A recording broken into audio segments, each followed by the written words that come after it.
Hello. I was about to say good morning, but it's clearly noon here. Welcome. Hello. Hello. Hi, Manna. Hi, Hannah. Hi, Ann. Hi, It's so fun. So fun to see friendly names in the background. We are going to talk more about pregnancy this week, and holy moly, if it goes like it did last week, we just like went in deep. It was good. It was a great conversation. If you haven't listened to the call last week with Val, as we spoke about more of that, preconception and sort of getting there conversation, was really quite good. She's such an incredible human with a really powerful story and a lovely perspective on mothering. I always appreciate um, being able to look at others who are mothering children younger than mine and still just have, like, Val always stops me in my tracks and helps me to, like, maybe it's just a post, right, that she put online or something, and just like her beingness always stops me in my tracks and pulls me back into that space of awe as a mother. And I appreciate that more than um, because I always think, okay, well, there's a lot of like sort of wise elder-esque information I have to share. If you add up the, like, I can't even math this, but like what, 20, 38, it's like I've been a parent for 45 years already. Well, Manna will laugh at that because legit raising everyone's children since I was 9. But if you add up the 21 and the 17 and the 9, how much parenting that is and how much experience that is. It's a lot. And Val just always like grounds me out to this power of who I am as a mama and my capacity to hold the space for my kiddos. So today we are going to talk about pregnancy and birth, and I'm really excited. We do have Anne. She's on here as maternity wise, looking adorable as ever. And then we may or may not be hearing from Carrie. I think she had a little something show up in life. So if she's on, awesome. If not, we could probably do a whole series just with Anne's incredible background. So let me just give you a little background info in terms of what the Healy is. Danielle, if you can move to the next slide. But just to get me familiar, there are some of you that I don't know on the call. Do you want to drop a 1 in the chat if you have a Healy, and drop a 2 if you do not?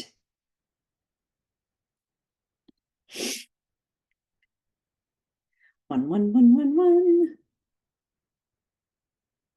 Okay, you are what I call Healy havers, a lot of Healy havers. So this is good. You can probably keep this to just a quick minimum. So Healy is a form of frequency therapy, and frequencies are really what we call the language of the universe. And it is this incredible space for how the body, mind, and soul or spirit communicate.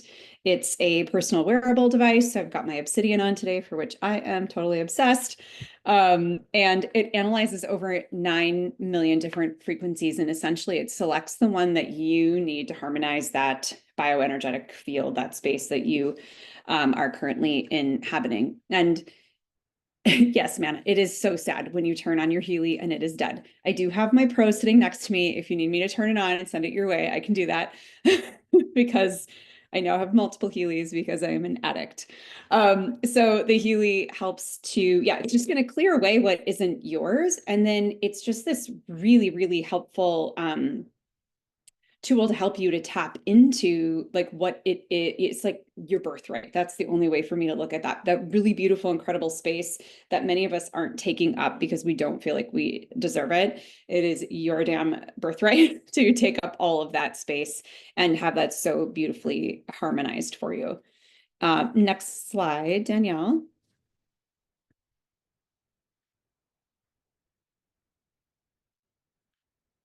this is just, and actually you could just go ahead to the next slide too, if you want to. What Healy refers to as the information field is kind of like your space bubble. That's what I call it. We each have this space bubble, and it's kind of the size, if you will, of like your wingspan.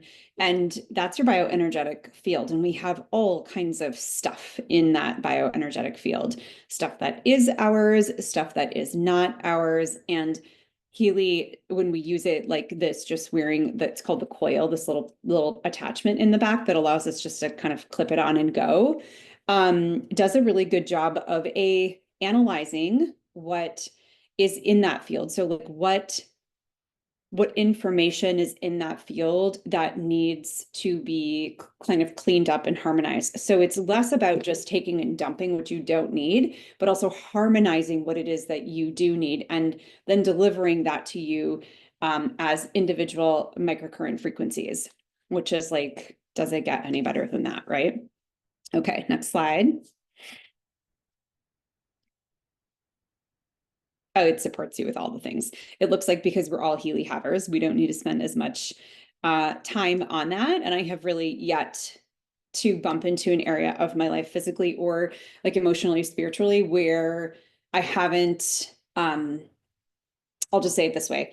Healy has worked for me in every realm that I have brought it into my life for, which is pretty darn, that's a pretty powerful statement. And I have seen it work on many realms. And when I say realms, I mean on the physical realm, on the emotional realm, on the spiritual realm, which is so powerful and just so amazing. Is there another slide, Danielle? I can't remember. No, we're good. Okay. So, oh my gosh, you guys. For some of you who don't know me, I was a doula. I got the incredible privilege of being a doula for the first 20 years of my entirely made up career. Also a conversation I love having. And along with becoming a birth doula, I was calling myself a postpartum doula before there was like a certification for that. And I was like, a mega glorified nanny, but those were the mamas I got to like sink my heart and my hands and my love into and around. And then it's like my name just spread like hotcakes. And as at the age of 20, was a doula. I didn't give a rat's ass what anybody thought about me not yet being a mother and having experienced birth myself. And I didn't find it to impede my practice of supporting women both, physically, emotionally, and kind of with their birth partner. I didn't find any of that to be impeded by not having that experience. So it was like I was so ready to become a mom when I did. And some of that was because I didn't have any fear. I had seen it so many times that I was like really just ready to dive into this whole thing. And honestly, I'm the world's biggest baby. Mana can raise all of her hands and attest to this, that I would rather give birth than deal with the paper cut, right? Yes, she's very right. I am very right about this. And I had an incredible experience carrying my babies and delivering them. I chose home birth for myself. It's where I felt the safest. It's what felt the most normal to me. And it's really what I loved so much about serving women in pregnancy is meeting them where they are at, meeting them at that emotional and physical space of safety and, delivering whatever it is they were looking for, support, information, etc. So imagine this. I meet this cutesy young, you're younger than I am, I think, even. But she had a whole gaggle of children ahead of me. And what's really fun is Anne built my very first website, like my very, very first website. So it's really kind of funny to see this full circle experience. Now she is doing even more amazing things. She's the director and co-founder of Maternity Wise. And I am just let's have you unmute. Let's see. I can't see. Hang on one second. I'm muted. Oh, there you are. Okay, perfect. So what we would love to know is what have your experiences been using this with, pregnant and laboring mamas, because I didn't have a Healy at the time and I've been retired as a doula for a solid 10 years now. I really miss like the baby thighs the most, but we can talk about that later. That's the best part of it all. So we want to know, how are you using it and what are you seeing in that realm?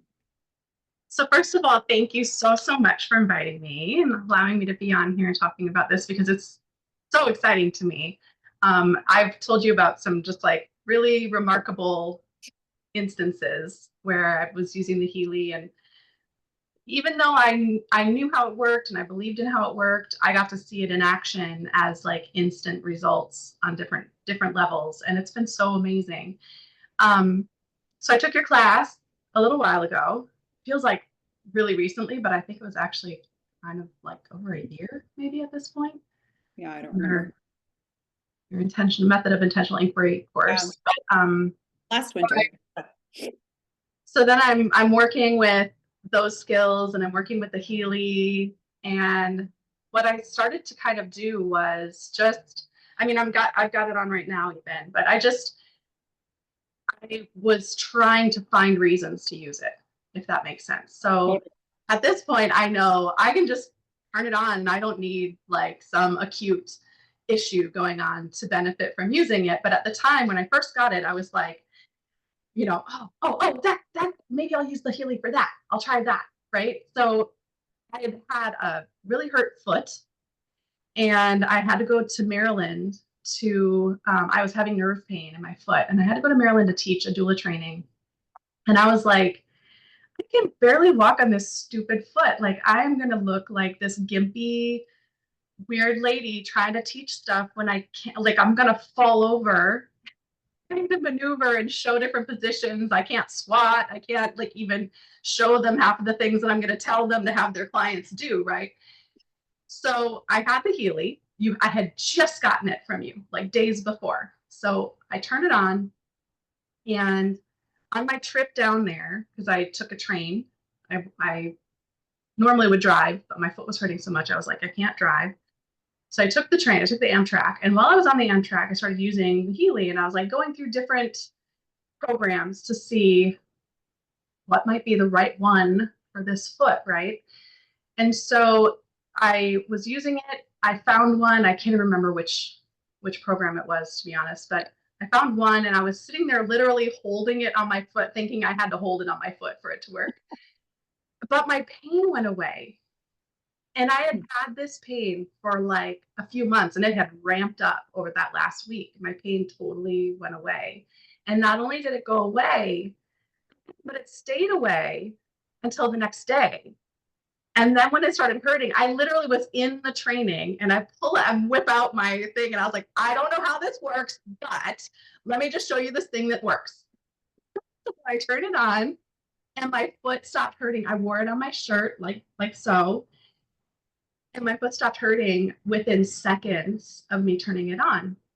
So forward, I was at a client's prenatal. I don't take a lot of doula clients because I do train mostly. And so um, needless to say, also, there were several women at that training that were very interested in getting a Healy after seeing how well it worked. And I used it on another person who was at the training who was having some PMS symptoms, like she was nauseous. And so I don't remember what program I put it on, but she was feeling better after wearing it for just the length. I remember you telling me that one. Yeah. And I was like, okay, so it's good for nerve pain. It's good for nausea. Okay, what else can we do with this thing? Right. So then the next time that I really got to use it and saw like these really remarkable results was I was at a prenatal.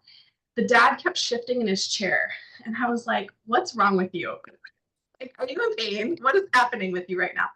And he was like, oh, I just, I have this disc, this bulging disc in my back. And I was like, let's try something. I said, are you open to just trying something? And I had him wear this. And he was like, immediately, well, within maybe 20, 30 seconds, he was like, Pretty darn immediate. yeah, that's pretty immediate to me. I guess it gave the machine enough time to work, right? To Right. like read what was going on with him in order to give feedback that would be helpful. And within about that amount of time, he was like, okay, wow, this is significantly better. I can sit, like I can sit here and be part of this prenatal with my lovely wife. Well, about 45 minutes into it, he starts fidgeting again. And I look over at him and the battery had died. And I said, oh, are you in pain again? And I was like, let me see that thing. I was like, oh no, the battery had died. So when I saw this person, Manna, when she posted it so sad when you turn on your healing instead, I was like, I've been there when it died. We're all very sad. So that's been amazing. I also now, I don't know how ethical this is. You can correct me if I'm wrong, but I will use my Healy Mag. I'll take this to trainings and I turn it on in the room to study or to if I do like study mode, or if we're doing some kind of gratitude ceremony or something like that, I'll flip through the channels to find the right station, right, to meet the need of my clients. And I also use the Healy in birth situations, and I've seen it happen. And I got to look at my menu here. Because I want to tell you the exact one that I used in case there's any doulas here that this could be helpful with. Manna's the doula. Amazing. Okay, so I want to say it was bladder. Yes, it was bladder. So under Meridians 1, bladder, I don't remember why I thought that was the right thing, but I just listened to my intuition. And when people were getting really angsty in the room and there was a lot of like feelings of like pressure, my client was refusing a lot of things. I don't mean pressure like vaginal pressure. I mean, Oh, like, that's funny. like emotional Yeah. frustrations type pressure. And I flipped it on in my bag and I turned my phone. I was like looking through and it just like bladder like seemed to be the only thing I could see on my screen. It was like, that's the one I need to use. I turned it on to bladder and legit, like the whole room calmed down. And I didn't say a word. I just put it on and then stepped back over to the bed. And it was like, I didn't have to intervene. Not that I don't want to do my job, but I didn't have to intervene. I didn't have to facilitate communication. I didn't have to say anything or do anything. It was like the whole room just kind of went, okay. Well, okay, so Let's what start was with going on fresh. in the room? Like what was the scenario? So the scenario was the doctor wanted to break her water, and she had continually said, like from the beginning, from the clinic, saying, I don't want to break my water. I don't want any augmentations. I don't want any pain meds. I don't want to do any of this stuff. I just want to go natural. Leave me alone so I can do it. And they just continued to come in. And at that particular moment, he came in and was saying, well, it's time to break your water. As if there's a time, right? And But as like, if, he didn't know. I don't think he really knew how educated she was. Sure. And so that also caused him to push back because the medical ego is it's there, and it can be pretty frustrating and hard to work with at times, especially when we're talking about body autonomy and informed consent and all those issues that we find can cause problems for doctors that want to do things their way and in their time. And so in this situation, that's really what it came down to, was like her husband was starting to raise his voice. I was like, I'm not going to tell them to stop because clearly this doctor is not respecting her. But I'm just going to, my brain just went, Healy time. So I went and turned it on and off we went. I've also used it on people in early labor. And I used one of the pain cycles. I can't remember once. I think it's like the very first. I don't even know what all of the pain things mean or the symbols mean, but it was the very first one. I just thought, I'm just going to try that one. And in early labor, I had a mama who was having a lot of back pain. And I turned that on. And I'm not saying that turned the baby, but the baby was posterior. And it was like she was able to calm down and relax a little bit more and get into a position that she wasn't comfortable in before. And I feel like that facilitated the baby to turn around and stop being posterior. Wow. So I've had a few really exciting things happen, and I have another one due literally right now. Like, I'm glad that she's not in labor while I'm on this call. Me too. Me too. When she goes into labor, like the Healy mag is it's in my purse, my Mhm. tote bag that I carry around, but I also keep it with me when I go to labor. So it has become a big part of my, For you know, sure. my birth bag kit, Mhm. that I take with me. Mhm. So, and I don't always wear this, but sometimes I'll wear it just because maybe I'm going into a hospital that I know I'm going to feel a little bit anxiety about. I actually like to run it on throat chakra when I'm concerned that I'm going to say something I shouldn't say, or Oh, good. That's so wise. to just be Oh my gosh. the best communicator I can be. Yeah. That's my goal, right? So Yeah. that's what I run it on when I'm feeling like I might. I was running it on that before we started. Like, let me Okay. just get ready to. It's so funny. It reminds me, and then I see there's a longer question in the chat that we'll get to, but it reminds me of when I was teaching natural childbirth. I used to be a Bradley instructor, so I would teach childbirth education, and I would always there I don't remember like what night of like the 12 night series we would talk I would talk to them about. This was just based on experience.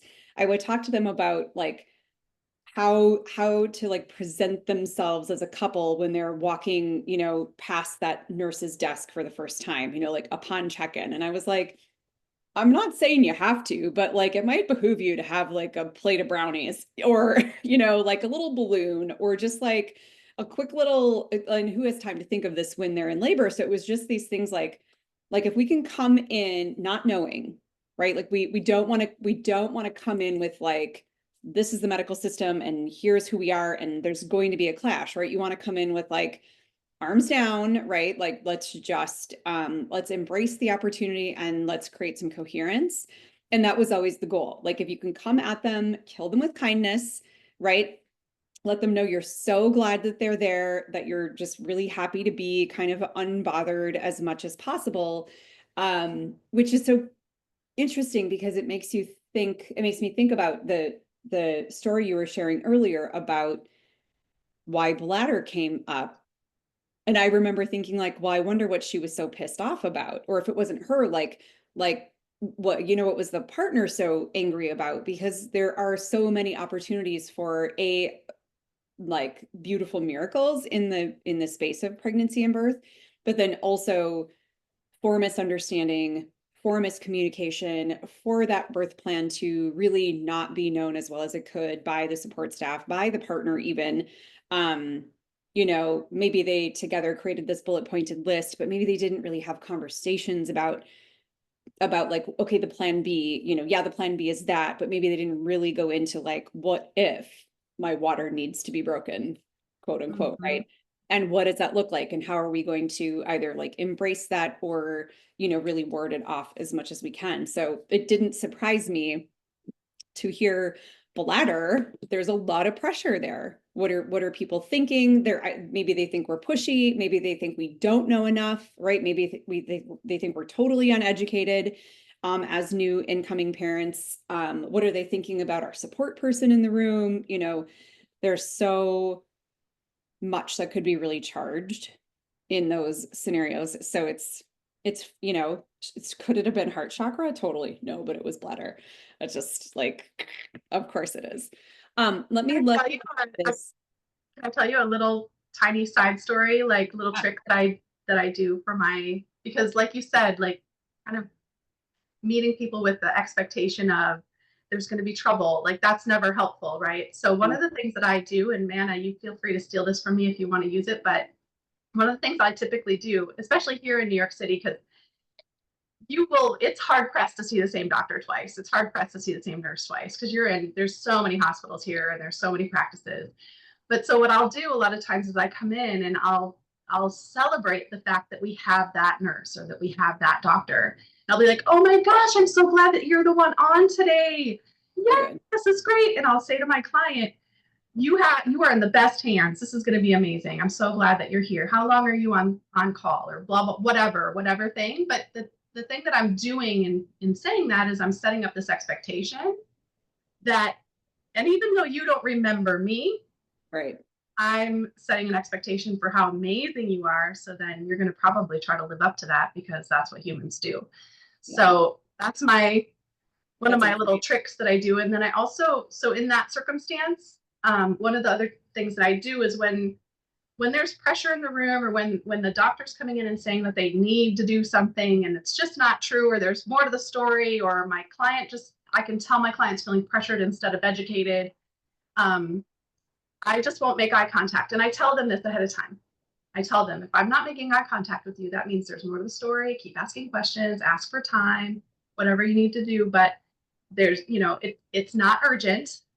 And you'll know if it's urgent because they'll be, pulling the brakes off the bed and rolling her down the hallway. right. Yep. But if it's not urgent, you have time to think through and like process and ask questions and stuff like that. And so like in that situation, that was me not engaging with my client. I was like, oh, let me just go turn on the Healy and see what I can do over here instead, and just avoid being part of any, because they were having a whole conflict. Right. So just hoping to let their voice be heard, because sometimes, and especially here in New York,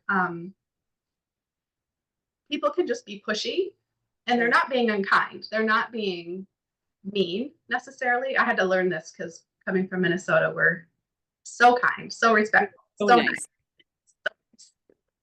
But in New York, like people will just, they come across as bullies, but they're not being bullies. They're just being efficient. Like in their mind, they're just like, this is the thing we're going to do, and this is what we're going to do now, and da da da. And so, but if you're laboring and you're in a vulnerable state, that does come across as bullying, and that does come across as scary at times. And so being able to support someone with tactics, with external, things that can help, running some essential oils, on my hands and just kind of like waving them in the air. I probably look like a total kook to the people who are medically, conventional medical people, but to me, putting a little bit of valor in the air or a little bit of something, is helpful, and they don't even realize it. Yeah. Well, see, now you can do that quietly with the essential oils module. Now you can really be sneaky about it. But yeah, there's no joke. There's so many ways, so many different programs. There's like not a way that a couple can't be supported by this. It really just isn't, from the pain perspective, from all the emotional like undoing that's happening inside of the building of this mother in the moment. Like it's, Manna, it makes me want to pick on you for a second. Have you been using it with any of your doula clients? Hang on, I'm going to make you come off mute. I haven't had a doula client in a minute. So it's been, but I do use it inside of my practice. And I will say, yeah, unrelated, last night I used it on my nephew who hadn't been sleeping for like weeks. And I did distance Reiki and did a nutrition check and all the things. But yeah, he slept through the night last night. So sister was super grateful. Yeah. Yeah. Gosh, no kidding. Yeah. Okay. You need to be out there doulaing, Manna. Yeah, Manna, will you let me know what programs you used on him? Because I also do an infant sleep solutions class, but I also do infant sleep solutions consultations. And I've used, actually, now that you say that, I've used it on my daughter, and she will sometimes ask for it at that time because she has a lot of anxiety. So sometimes she'll ask me for just to wear the coil while she sleeps, which of course kids totally dig the Healy. I'm going to look at this. Okay, this question that came into the chat, I'm going to just peek at this. So I have a question about Digital Nutrition 3 and the program Hormonal System Harmonization. According to our business book, it's under the Detox Digital Nutrition Programs. For how long this program should be running to actually make an impact. With most supplements, you need to take it for months to be effective. Could you please shine the light on it, knowing it's under hormones main issue for fertility? Okay, so well, I think the beautiful thing could be you could do a couple different things. You could just vibe from digital nutrition mixtures just to harmonize that space, but also I think the impact is instantaneous, and supplementation works in different ways. So digital nutrition 3 hormonal system. That one hasn't come up for me before, but my background with what I do for a living has me ask, why is it that the hormonal system, why does the endocrine system need to be harmonized? So what are the things that are in the way? And I think the beauty of the Healy is it is sort of answering so many of those like what and whys around what is throwing off our various systems. You'll be running it every day for weeks. Have you tried the Deep Cycle H program? Joyful Latina, that's my question for you is, have you tried the Deep Cycle H program? Because really, if there is sort of this, need for some hormonal support, you could run that, yeah, okay, interesting.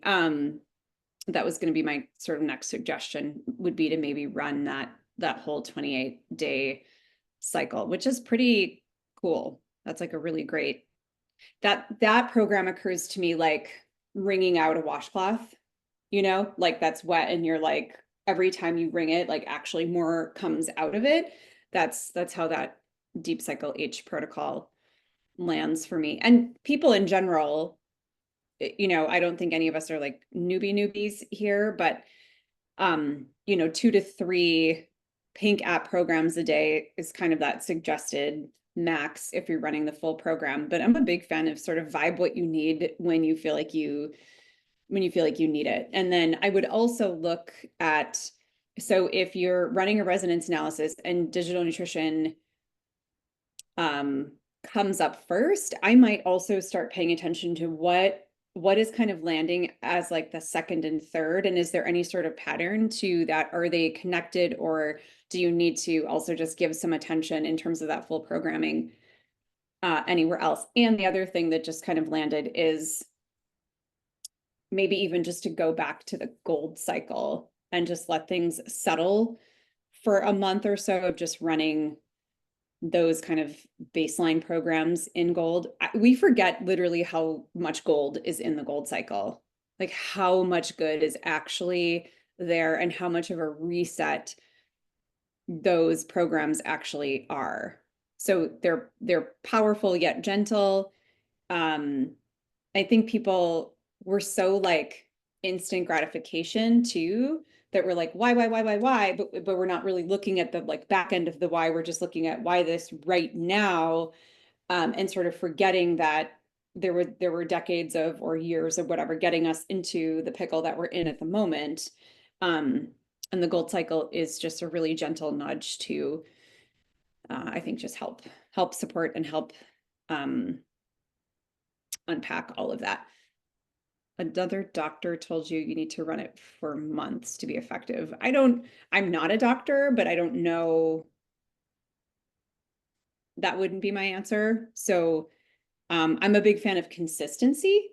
I'm a big fan of like, if you're looking for one particular outcome,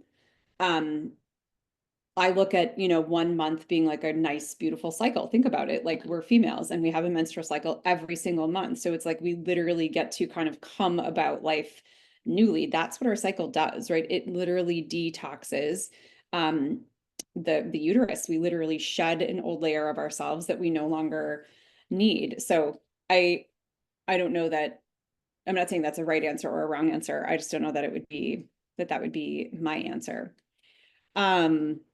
Okay, so next week's call is going to be led by the incredible Michelle Larson. She's been on here several times before.